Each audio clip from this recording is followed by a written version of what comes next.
Menkyo. Introdução à Economia. Capítulo 11. Bens públicos e recursos comuns. Bens públicos e recursos comuns. A letra de uma antiga canção diz que the best things in life are free, as melhores coisas da vida são de graça. Um pensamento momentâneo nos revela uma longa lista de bens que o compositor podia ter em mente. A natureza proporciona alguns deles como rios, montanhas, praias, lagos e oceanos. O governo é responsável por outros como playgrounds, parques e desfiles. Em qualquer desses casos, as pessoas não têm de pagar nenhum imposto quando escolhem desfrutar o benefício desse bem. Os bens gratuitos proporcionam um especial desafio para a análise econômica. A maioria dos bens em nossa economia é alocada em mercados onde os compradores pagam pelo que recebem e os vendedores são pagos pelo que fornecem. Para esses bens, os preços são os sinais que orientam as decisões de compradores e vendedores. Quando os bens estão disponíveis gratuitamente, contudo, as forças de mercado que normalmente alocam os recursos em nossa economia inexistem.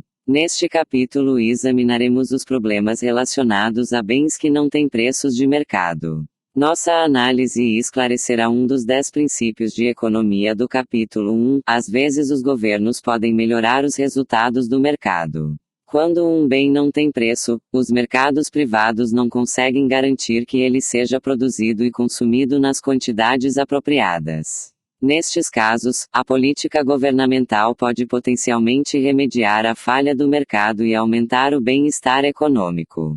Os diferentes tipos de bens. Será que os mercados conseguem proporcionar adequadamente os bens que as pessoas querem? A resposta a essa questão depende do bem considerado. Como discutimos no capítulo 7, podemos confiar no mercado para fornecer a quantidade eficiente de sorvetes de casquinha. O preço do sorvete se ajusta para equilibrar oferta e demanda e esse equilíbrio maximiza a soma dos excedentes do consumidor e do produtor. Mas como discutimos no capítulo 10, não podemos confiar que o mercado impeça os produtores de alumínio de poluir o ar que respiramos. Os compradores e vendedores em um mercado normalmente não levam em consideração os efeitos externos de suas decisões. Assim, os mercados funcionam bem quando se trata de sorvete, mas funcionam mal quando o bem é ar puro.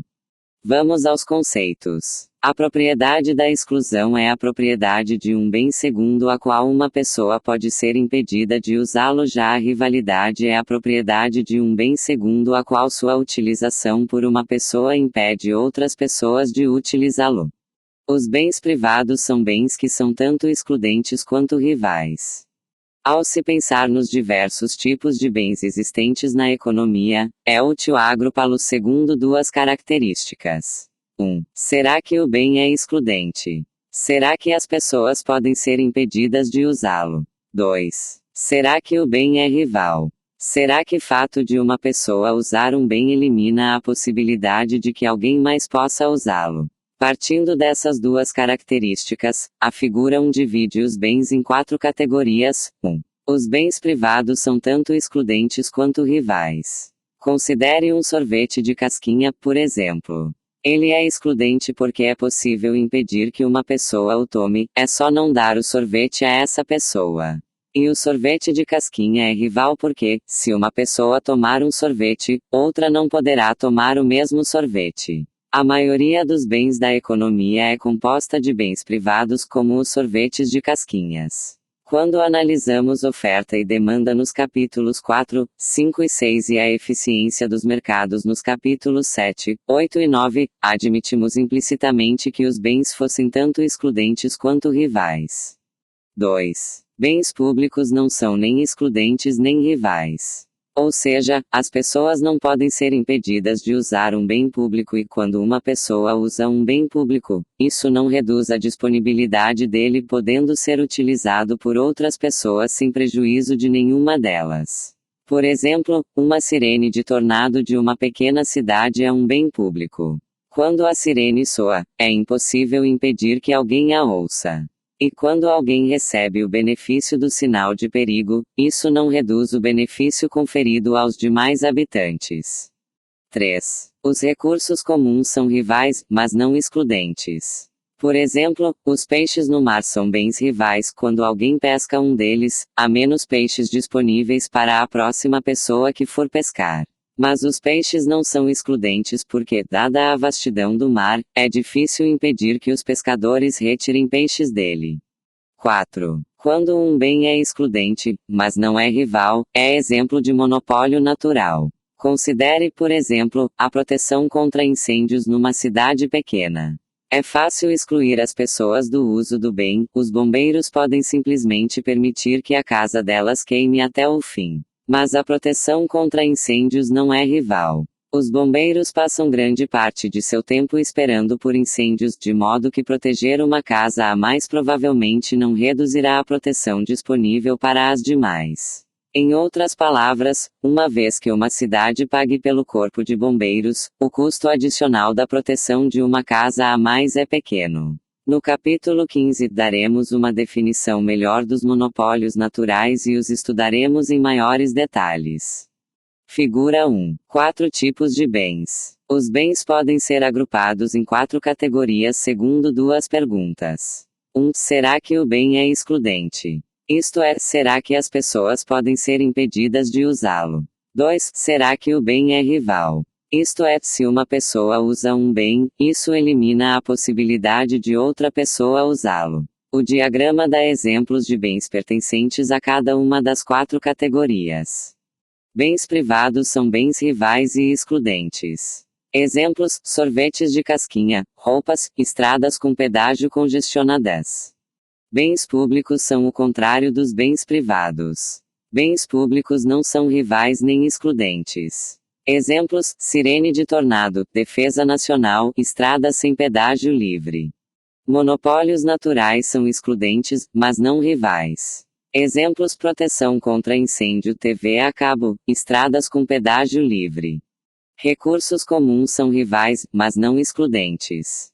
Exemplos: peixes no mar, meio ambiente, estradas sem pedágio congestionadas.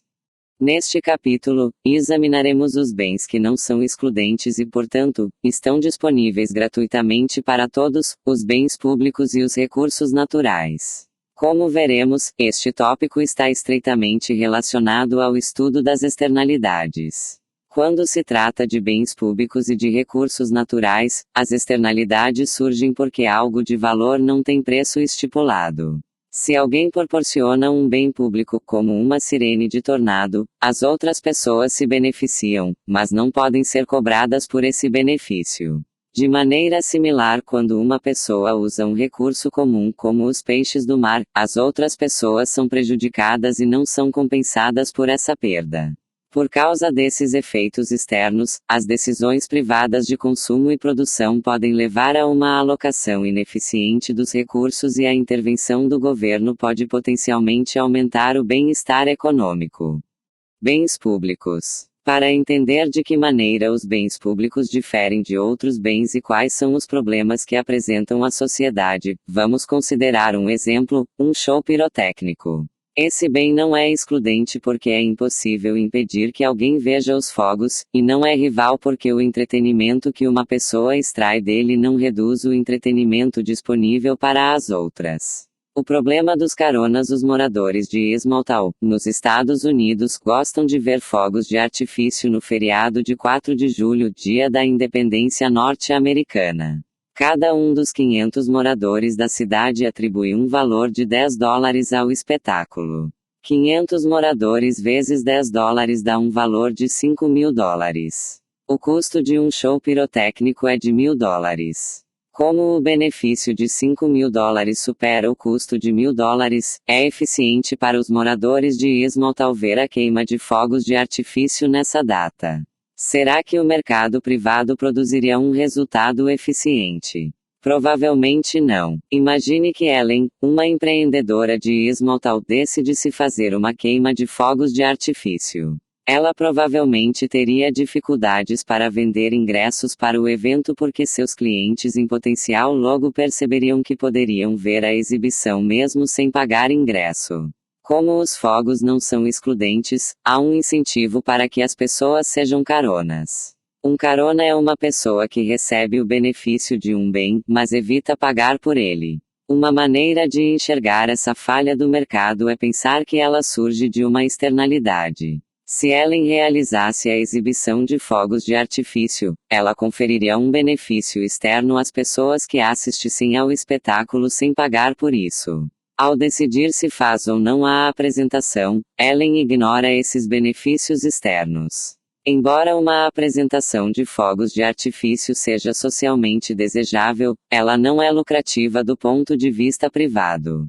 Como resultado, Ellen toma uma decisão socialmente ineficiente de não realizar o espetáculo. Embora o mercado privado falhe ao não fornecer a apresentação de fogos de artifício demandada pelos habitantes de Smalltown, a solução para esse problema é óbvia. O governo local pode patrocinar uma festa de 4 de julho, aumentando os impostos de todos em $2 e usando a receita arrecadada para contratar Ellen para que produza o espetáculo. Todos os moradores são beneficiados em $8. Esses $8 representam os $10 do valor que atribuem aos fogos menos os $2 do imposto. Ellen pode ajudar Smalltown a atingir o resultado eficiente no papel de funcionária pública, embora não o possa fazer como empreendedora privada. O caso de Smalltown é simplificado, mas também é realista. Na verdade, muitos governos locais dos Estados Unidos pagam pelos fogos de artifício no feriado de 4 de julho. Além do mais, o caso nos ensina uma lição geral sobre os bens públicos como eles não são excludentes. O problema dos caronas impede que o mercado privado os oferte. O governo, entretanto, pode potencialmente resolver o problema. Se concluir que os benefícios totais excedem os custos, pode proporcionar o bem público e pagar por ele com a receita de impostos, deixando todos em melhor situação. Alguns bens públicos importantes. Há muitos exemplos de bens públicos. Aqui, vamos considerar 3 dos mais importantes. Primeiro, defesa nacional. A defesa do país de agressores externos é um exemplo clássico de bem público. Uma vez que o país está defendido, é impossível impedir qualquer pessoa de desfrutar o benefício proporcionado por essa defesa. Ademais, quando alguém desfruta do benefício da defesa nacional, não reduz o benefício proporcionado às demais pessoas. Assim, a defesa nacional não é nem excludente nem rival. A defesa nacional também é um dos bens públicos mais dispendiosos. Em 2002, o governo federal dos Estados Unidos gastou um total de $348 bilhões em defesa nacional, ou cerca de $1.200 por pessoa.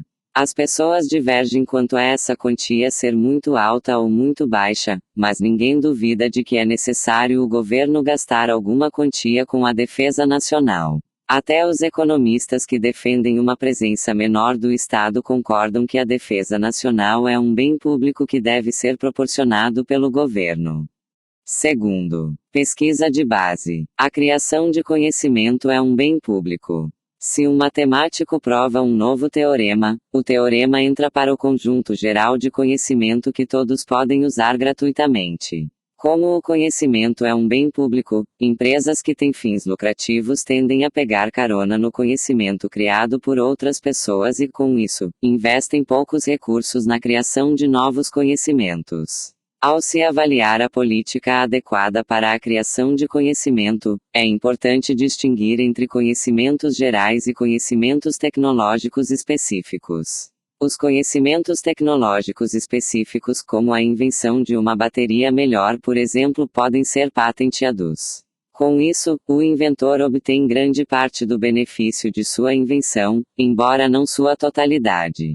Em comparação, um matemático não pode patentear um teorema. Conhecimentos gerais como esse ficam disponíveis gratuitamente para todos. Em outras palavras, o sistema de patentes torna excludentes os conhecimentos tecnológicos específicos, mas não os conhecimentos gerais. O governo procura proporcionar os conhecimentos gerais de diversas maneiras. Órgãos governamentais como os Institutos Nacionais da Saúde e a Fundação Nacional de Ciência, subsidiam a pesquisa de base em medicina, matemática, física, química, biologia e até economia. Algumas pessoas justificam o financiamento do programa espacial pelo governo com base no argumento de que contribui para o conjunto de conhecimentos da sociedade. Certamente muitos bens privados, inclusive os coletes à prova de balas e o suco Tang, usam materiais originalmente desenvolvidos pelos cientistas e engenheiros que estavam tentando levar o homem à Lua.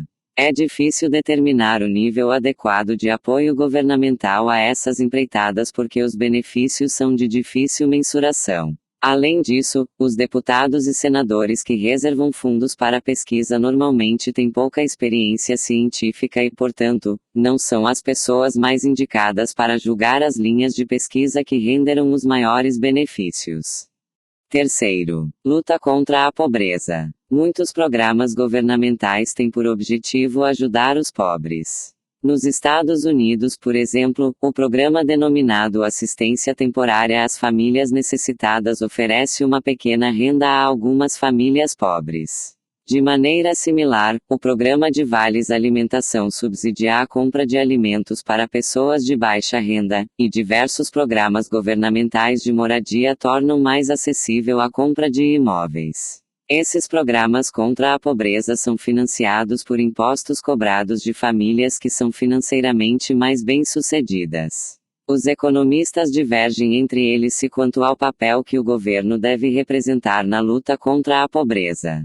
Aqui destacamos um argumento importante: os defensores de programas contra a pobreza alegam que a luta contra esse problema é um bem público. Suponhamos que todos prefiram viver numa sociedade sem pobreza. Mesmo que essa preferência seja clara e generalizada, a luta contra a pobreza não é um bem que o mercado privado possa proporcionar. Ninguém, individualmente, pode eliminar a pobreza porque o problema é amplo demais. Além disso, há grande pressão para a caridade privada resolver o problema. As pessoas que não fazem doações podem pegar carona na generosidade das que doam. Neste caso, tributar os ricos para elevar o padrão de vida dos pobres pode deixar todos em melhor situação. Os pobres ficam em melhor situação porque agora desfrutam de um padrão de vida mais alto, e os que pagam os impostos porque desfrutam de viver numa sociedade com menos pobreza. Estudo de caso. Será que os faróis são bens públicos? Alguns bens podem ser classificados em públicos ou privados, dependendo das circunstâncias. Por exemplo, um show pirotécnico será um bem público se for realizado numa cidade com muitos habitantes. Entretanto, se for realizado num parque de diversões privado como a Disney World, tenderá mais a ser um bem privado porque os visitantes do parque terão pago para entrar nele. Outro exemplo são os faróis. Os economistas há muito tempo usam os faróis como exemplo de bem público. Os faróis são usados para marcar locais específicos de maneira que os navios que passam evitem águas traiçoeiras. O benefício que o farol proporciona ao capitão do navio não é nem excludente, nem rival, de modo livre que cada capitão tem um incentivo para pegar carona usando o farol para navegar sem pagar por esse serviço. Por causa desse problema dos caronas, os mercados privados não costumam proporcionar os faróis de que os capitães de navios precisam. Como resultado, a maioria dos faróis hoje é operada pelo governo. Em alguns casos, entretanto, os faróis podem ser considerados mais como bens privados. Na costa da Inglaterra, no século XIX, a posse e a operação de alguns faróis eram privadas. Entretanto, em vez de tentar cobrar o serviço dos capitães dos navios, o proprietário do farol cobrava do proprietário do porto mais próximo. Se o proprietário do porto não pagasse, o dono do farol desligava a luz e os navios evitavam esse porto. Ao se decidir se algo é um bem público, é preciso determinar o número de beneficiários e verificar se eles podem ser excluídos do uso do bem. O problema dos caronas surge quando o número de beneficiários é grande e excluir qualquer um deles é impossível. Se um farol beneficia muitos capitães de navios, trata-se de um bem público. Mas, se beneficia principalmente um único proprietário de porto, é considerado mais como um bem privado. A difícil tarefa da análise de custo-benefício. Até aqui vimos que o governo proporciona bens públicos porque o mercado privado, por si só, não produz uma quantidade eficiente. Entretanto, decidir que o governo deve desempenhar uma função é só o primeiro passo. Em seguida, o governo precisa determinar que espécies de bens públicos deve fornecer e em que quantidades. Suponhamos que o governo esteja considerando um projeto público como a construção de uma nova estrada. Para julgar se deve ou não fazer a obra, precisa comparar o benefício total para todos que a usariam com os custos de construção e manutenção. Para tomar essa decisão, o governo poderia contratar uma equipe de economistas e engenheiros para que realizassem um estudo, chamado Análise de Custo-Benefício, cujo objetivo é estimar os custos e benefícios totais do projeto para a sociedade como um todo. Os analistas de custo-benefício têm um duro trabalho. Como a estrada estará disponível para todos gratuitamente, não há um preço pelo qual se possa julgar o valor da estrada. Simplesmente perguntar às pessoas que valor atribuiriam à estrada não seria confiável. É difícil quantificar benefícios a partir dos resultados de um questionário e, além disso, há pouco incentivo para que os entrevistados respondam às questões com honestidade. Os que usariam a estrada têm um incentivo para exagerar os benefícios que receberiam a fim de fazer com que ela seja construída. Os que seriam prejudicados pela estrada têm um incentivo para exagerar os custos a fim de evitar sua construção. Um fornecimento eficiente de bens públicos é, portanto, intrinsecamente mais difícil do que um fornecimento eficiente de bens privados. Os bens privados são fornecidos no mercado. Os compradores de um bem privado revelam o valor que atribuem a ele por meio do preço que estão dispostos a pagar. Os vendedores revelam seus custos por meio dos preços que estão dispostos a aceitar. Em comparação, os analistas de custo-benefício não observam nenhum sinal de preço ao avaliar se o governo deve fornecer um bem público. Portanto, suas conclusões sobre os custos e benefícios dos projetos públicos são, na melhor das hipóteses, aproximações. Em síntese, a análise de custo-benefício é um estudo que compara os custos e os benefícios de um bem público para a sociedade. Estudo de caso. Quanto vale uma vida? Imagine que você tenha sido eleito para membro do conselho local de sua cidade. O engenheiro que trabalha para o governo da cidade vem com uma proposta para você. A cidade pode gastar $10.000 para construir e operar um semáforo num cruzamento da cidade no qual hoje há apenas uma placa de pare. O benefício do semáforo é maior segurança. O engenheiro estima, com base em dados extraídos de cruzamentos semelhantes, que o semáforo reduziria o risco de um acidente de trânsito fatal durante a sua vida útil de 1,6% para 1,1%. Será que a cidade deve gastar essa verba com o semáforo? Para responder a essa questão, você se volta para a análise de custo-benefício, mas logo encontra um obstáculo: os custos e benefícios devem estar nas mesmas unidades de medida para poderem ser comparados. O custo é medido em dólares, mas o benefício, a possibilidade de salvar a vida de alguém, não é medido em valores monetários. Para tomar a decisão, você precisa atribuir um valor em dinheiro a uma vida humana. Primeiro, pode sentir-se tentando a concluir que a vida humana não tem preço. Afinal, provavelmente não há nenhuma quantia de dinheiro que alguém possa lhe pagar para você voluntariamente abrir mão de sua própria vida ou da vida de um ente querido. Isso sugere que a vida humana tem um valor monetário infinito.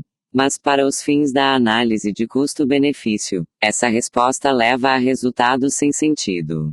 Se realmente atribuíssemos um valor infinito à vida humana, colocaríamos semáforos em todas as esquinas. Similarmente, todos dirigiríamos carros grandes com todos os mais modernos itens de segurança, e não carros pequenos com poucos equipamentos de segurança. Mas não há semáforos em todas as esquinas e as pessoas muitas vezes optam por carros pequenos sem airbags laterais ou freios ABS. Em nossas decisões tanto públicas quanto privadas, por vezes colocamos nossa vida em risco para economizar um pouco. Uma vez aceita a ideia de que a vida de uma pessoa tem, sim, um valor monetário implícito, como podemos determinar esse valor? Uma abordagem por vezes usada pelos tribunais para determinar indenizações em processos por homicídio é calcular a quantia total de dinheiro que a pessoa teria ganho se não tivesse morrido. Os economistas muitas vezes criticam essa abordagem, uma vez que ela carrega a premissa bizarra de que a vida de um aposentado ou de um inválido não tem valor. Uma maneira melhor de avaliar a vida humana é analisar os riscos que as pessoas estão voluntariamente dispostas a correr e o quanto lhes deveria ser pago para que corressem esses riscos. O risco de morte, por exemplo, varia de uma ocupação para outra. Os operários da construção civil que trabalham em arranha-céus correm um risco maior de morrer no trabalho do que pessoas que trabalham num escritório. Comparando os salários de profissões de maior e menor risco e controlando o nível de instrução, experiência e outros determinantes dos salários, os economistas podem ter uma ideia do valor que as pessoas atribuem à própria vida. Estudos utilizando essa abordagem concluem que o valor da vida humana é de aproximadamente 10 milhões de dólares. Podemos agora voltar ao nosso exemplo original e dar uma resposta ao engenheiro.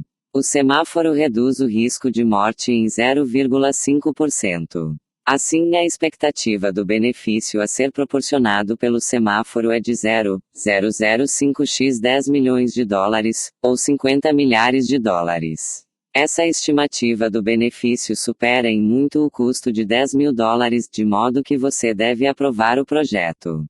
Vejamos agora os recursos comuns. Os recursos comuns, como os bens públicos, não são excludentes, estão disponíveis gratuitamente para todos que queiram usá-los.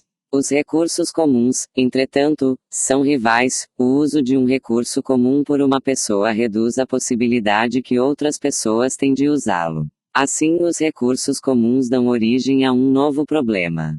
Uma vez fornecido o bem, os formuladores de políticas precisam se preocupar com a quantidade usada desse recurso. Esse problema pode ser mais bem entendido por meio da clássica parábola chamada Tragédia dos Comuns. A Tragédia dos Comuns é uma parábola que ilustra por que os recursos comuns são mais utilizados do que o desejável do ponto de vista de toda a sociedade. Considere a vida em uma pequena cidade medieval. Das muitas atividades econômicas ali realizadas, uma das mais importantes é a criação de ovelhas. Muitas das famílias da cidade têm rebanhos de ovelhas e se sustentam vendendo lã que é usada para fazer roupas. Quando essa história começa, as ovelhas passam grande parte de seu tempo pastando nas terras que cercam a cidade, chamadas de comuna local. Nenhuma família é dona da comuna. Em vez disso, as terras são propriedade coletiva de todos os habitantes da cidade e todos podem deixar suas ovelhas ali para pastar. PS Pastar significa fazer nutrir-se em pasto. Pasto significa alimento ou alimento ao gado. A propriedade coletiva funciona bem porque a terra é abundante. Desde que todos tenham acesso à quantidade de pastagem de que precisam, as terras da comuna local não são um bem rival e permitir que as ovelhas dos habitantes pastem gratuitamente não constitui problema. Todos na cidade estão felizes. Com o passar dos anos, a população da cidade cresce e, com ela, o número de ovelhas que pastam na comuna. Com um número crescente de ovelhas e uma quantidade fixa de terras, a terra começa a perder sua capacidade de se recuperar. Com o decorrer do tempo, a terra passa a ser utilizada tão intensamente que acaba por ficar estéril.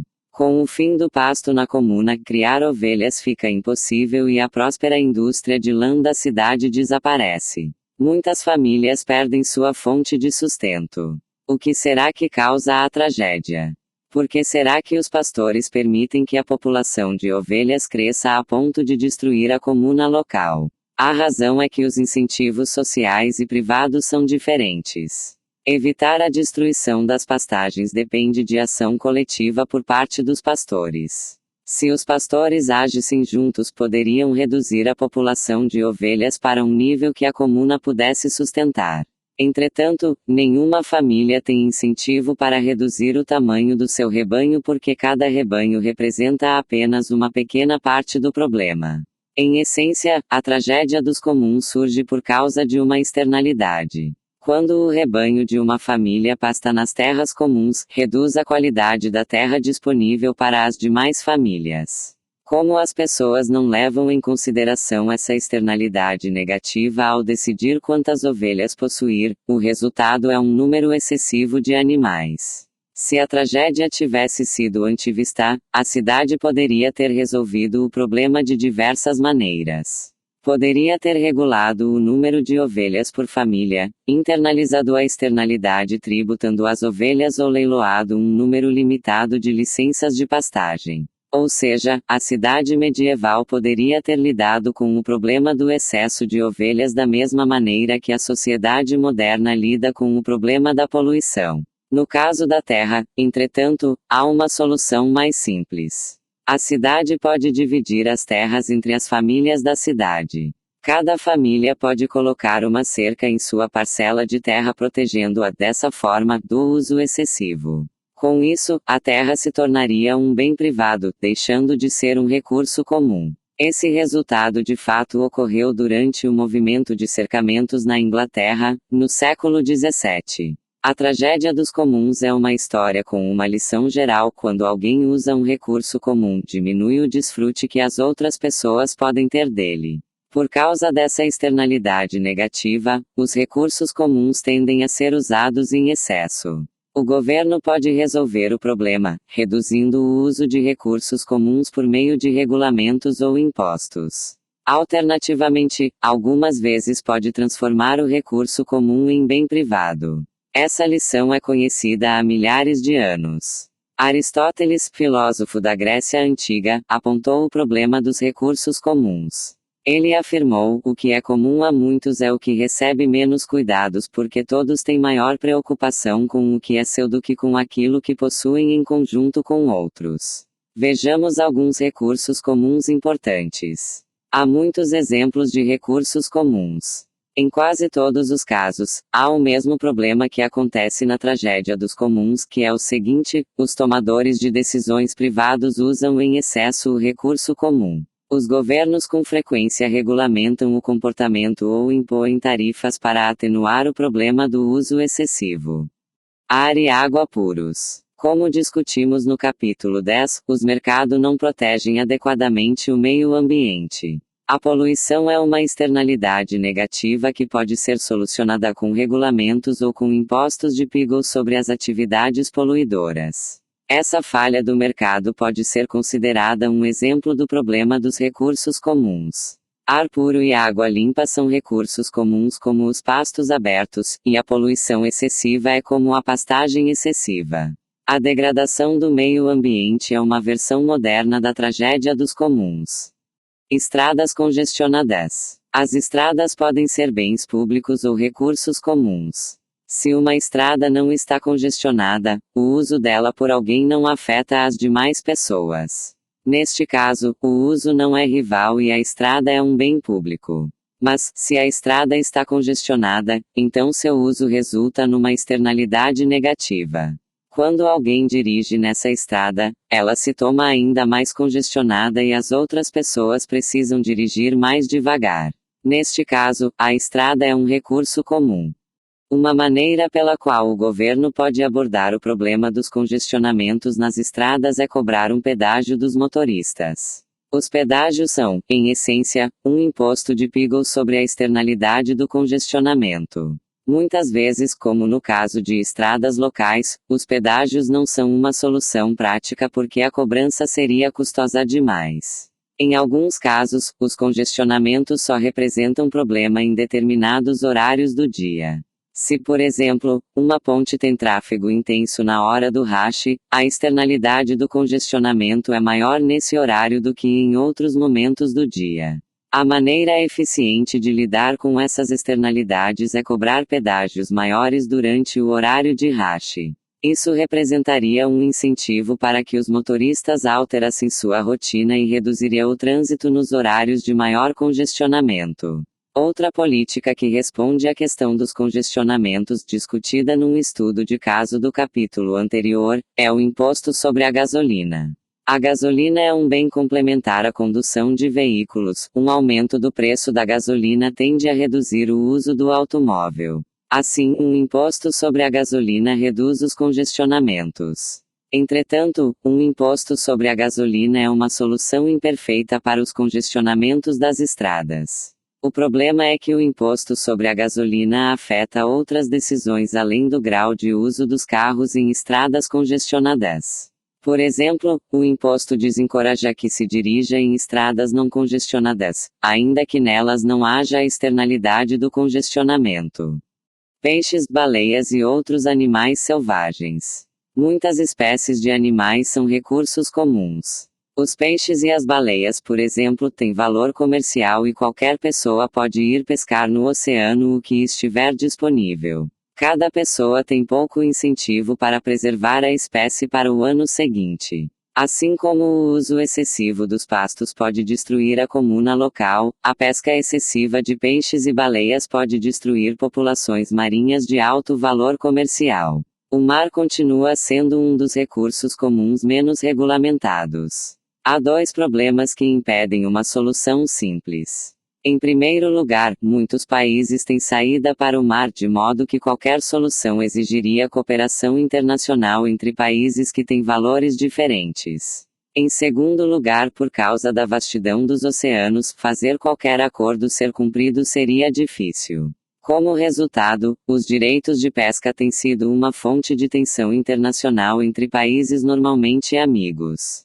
Nos Estados Unidos há diversas leis visando a proteção de peixes e espécies animais que são caçados. Por exemplo, o governo cobra por licenças para caçar e pescar e restringe a duração das estações de caça e pesca. Os pescadores devem lançar de volta à água peixes muito pequenos e os caçadores podem matar somente um número limitado de animais. Todas essas leis reduzem o uso de um recurso comum e ajudam a manter as populações animais. Estudo de caso. Por que a vaca não está extinta? Ao longo da história, muitas espécies animais têm sido ameaçadas de extinção. Quando os europeus chegaram pela primeira vez à América do Norte, mais de 60 milhões de búfalos perambulavam pelo continente. No entanto, a caça ao búfalo era tão popular durante o século XIX que por volta de 1900 a população havia caído para 400 animais antes que o governo decidisse entrar em ação para proteger a espécie. Hoje, em alguns países africanos, os elefantes enfrentam um desafio semelhante porque caçadores matam os animais para extrair seus dentes de marfim. Entretanto, nem todos os animais que têm valor comercial estão ameaçados. A vaca, por exemplo, é uma fonte valiosa de alimento, mas ninguém teme que a vaca logo seja extinta. Com efeito, a grande demanda por carne bovina parece garantir que a espécie continuará a existir. Porque o valor comercial do marfim é uma ameaça para os elefantes, ao passo que o valor comercial da carne protege as vacas. Isso acontece porque os elefantes são um recurso comum, enquanto as vacas são um bem privado. Os elefantes vagueiam livremente e não têm dono. Cada pessoa que caça ilegalmente está sujeita a um forte incentivo para matar todos os elefantes que encontrar. Como os caçadores são muitos, cada um deles tem pouco interesse em preservar a população de elefantes. As vacas, ao contrário, vivem em fazendas privadas. Cada fazendeiro emprega grandes esforços para manter a população de animais em sua propriedade porque colhe os benefícios desse esforço. Os governos tentaram resolver o problema dos elefantes de duas maneiras. Alguns países como Quênia, Tanzânia e Uganda proibiram que se matassem elefantes e vendesse marfim. Mas essas leis são de difícil aplicação e as populações de elefantes continuaram a diminuir. Já outros países como Botsuana, Malawi, Namíbia e Zimbábue transformaram os elefantes em bens privados, autorizando as pessoas a matá-los desde que estivessem dentro das propriedades privadas. Agora os proprietários de terras têm um incentivo para preservar os elefantes que estão em suas terras e, como resultado, as populações começaram a aumentar. Com a propriedade privada e a motivação dos lucros agindo em seu favor, o elefante africano talvez venha a estar algum dia tão livre da extinção quanto a vaca. Conclusão: a importância dos direitos de propriedade. Neste capítulo e no anterior, vimos que há bens que o mercado não fornece adequadamente. Os mercados não garantem que o ar que respiramos seja puro nem que nosso país se defenda de agressores estrangeiros. Em vez disso, as sociedades dependem do governo para a proteção do meio ambiente e para a defesa nacional. Embora os problemas de que tratamos nestes capítulos surjam em muitos mercados diferentes, eles têm algo em comum. Em todos os casos, o mercado falha na alocação eficiente de recursos porque os direitos de propriedade não estão bem estabelecidos.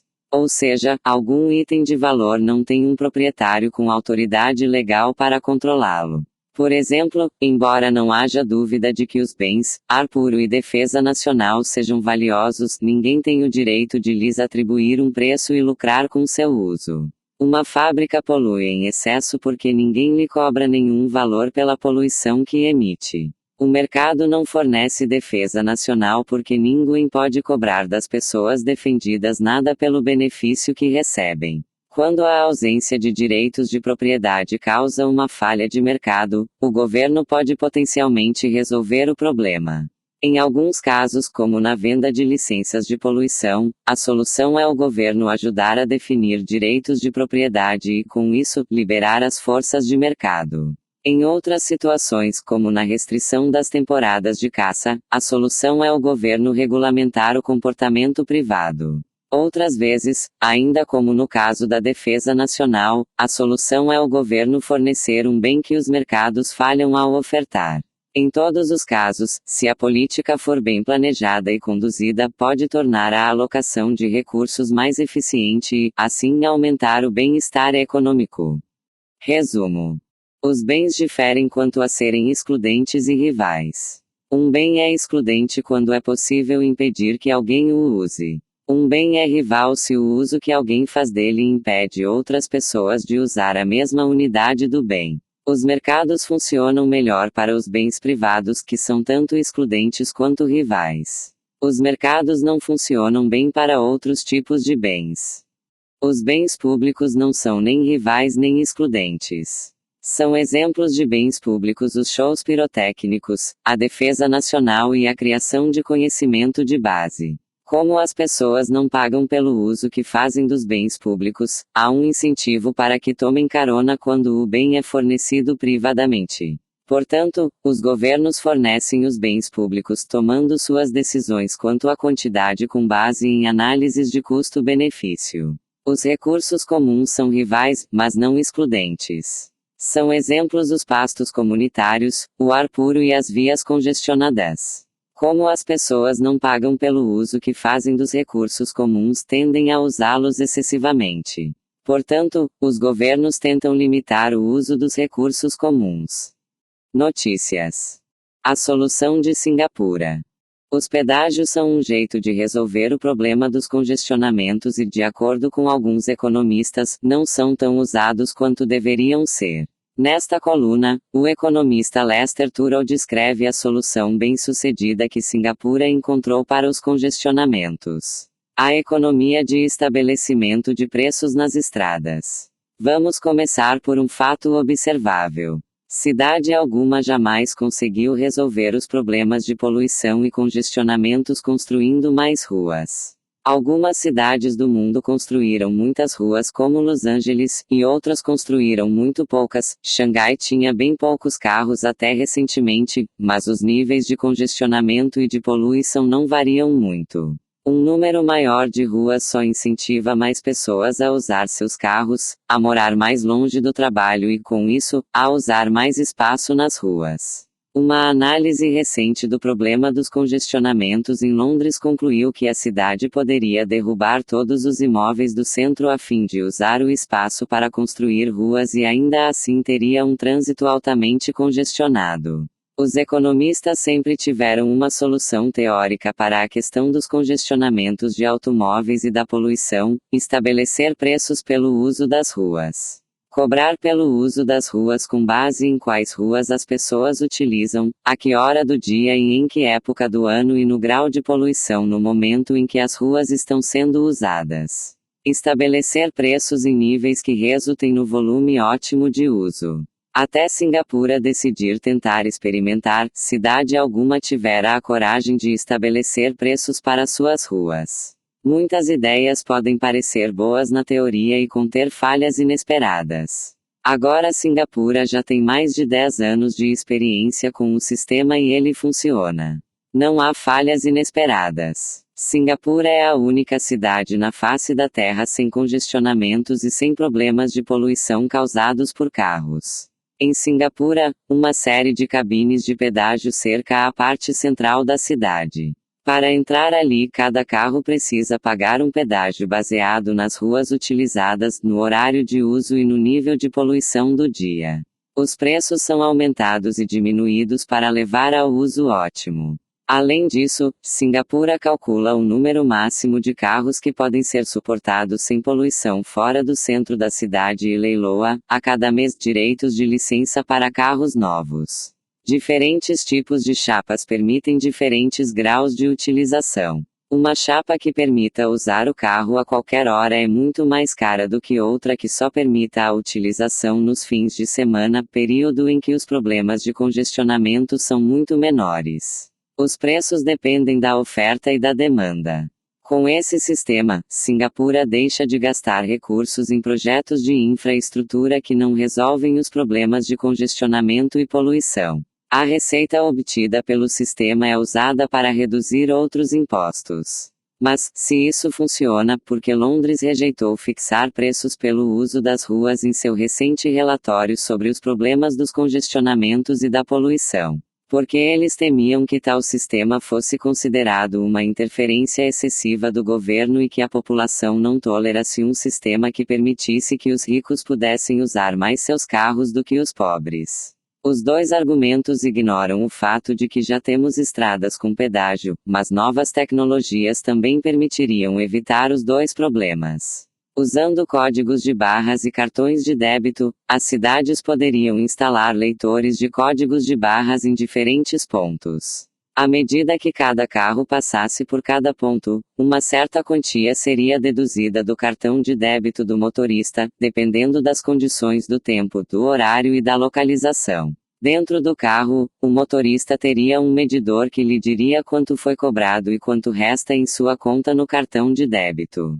Para os igualitários que acreditam que os privilégios de usar o carro devem ser divididos uniformemente, ou seja, não com base na renda, seria possível pensar em um sistema em que fosse concedido a cada carro um cartão de débito com um saldo anual. Aqueles que quisessem dirigir menos poderiam vender o saldo não utilizado para pessoas que quisessem dirigir mais. Em vez de proporcionar à cidade uma receita tributária adicional, esse sistema conferiria uma renda complementar às pessoas que estivessem dispostas a viver perto de onde trabalham ou a usar o transporte público. Como os pobres dirigem menos que os ricos, o sistema acabaria sendo uma forma de redistribuição igualitária de renda dos ricos para os pobres. Notícias. O parque de YLLOWSTONE deveria cobrar o mesmo que a Disney World. Os parques nacionais, assim como as estradas, podem ser bens públicos ou recursos comuns. Se a lotação não representa problema, uma visita a um parque não é rival. Mas, se o parque se torna popular, é afetado da mesma maneira que a comuna local. Nesta coluna, um economista norte-americano defende a cobrança de um valor maior pelos ingressos para resolver esse problema. Salve os parques e ganhe um lucro. É de conhecimento de todos que nossos parques nacionais estão superlotados, deteriorados e falidos. Algumas pessoas sugerem que deveríamos tratar desses problemas instituindo reservas, isolando algumas áreas, ou pedindo ao Congresso que aumente a verba para o National Park Service, Serviço Nacional de Parques. Mas para os economistas, há uma solução muito mais óbvia: aumentar o preço dos ingressos. Quando o National Park Service foi estabelecido, em 1916, as entradas para o parque de Yellowstone para uma família de 5 pessoas que chegasse de carro custavam $7,50. Hoje, o preço é de apenas $10. Se o preço de 1916 tivesse sido corrigido pela inflação, uma entrada custaria $120 em 1995, aproximadamente o mesmo que essa família pagaria por um dia na Disney World ou para assistir a um jogo de futebol americano. Não é à toa que nossos parques nacionais estão devastados e pisoteados. Estamos tratando nossos tesouros naturais e históricos como se fossem bens livres quando não o são. Estamos ignorando o custo da manutenção desses lugares e racionando o uso por lotação quando fica cheio demais, ninguém mais pode entrar, o que é talvez a forma menos eficiente de alocar recursos escassos. O preço pago por uma família para passar o dia em um parque nacional não acompanhou o de outras formas de recreação. Em média, mal chega a $1 por pessoa. Um aumento no preço do ingresso para, digamos, $20 por pessoa ou reduziria a superlotação e a deterioração, reduzindo o número de visitantes, ou aumentaria substancialmente as receitas do National Park Service, admitindo que a legislação permitisse que os parques ficassem com o dinheiro das entradas. O resultado mais provável é um aumento das receitas. Depois de gastar centenas de dólares para chegar ao parque de Yellowstone, poucas pessoas desistiriam de entrar por causa do ingresso de $20. O aumento da receita criaria mais possibilidades de recreação ao ar livre tanto por meio da expansão do National Park Service quanto pelo encorajamento de empresários a criar e operar seus próprios parques, algo que não é possível fazer enquanto tiverem um concorrente público que forneça seu produto a um preço muito abaixo do custo. É hora de pôr nosso dinheiro onde é mais conveniente, ou nós damos o devido valor ao Grand Canyon e Yosemite e não reclamamos de pagar entradas mais realistas, ou não lhes damos valor e devemos parar de nos queixar de seu lamentável estado e do provável destino ainda mais lamentável que terão.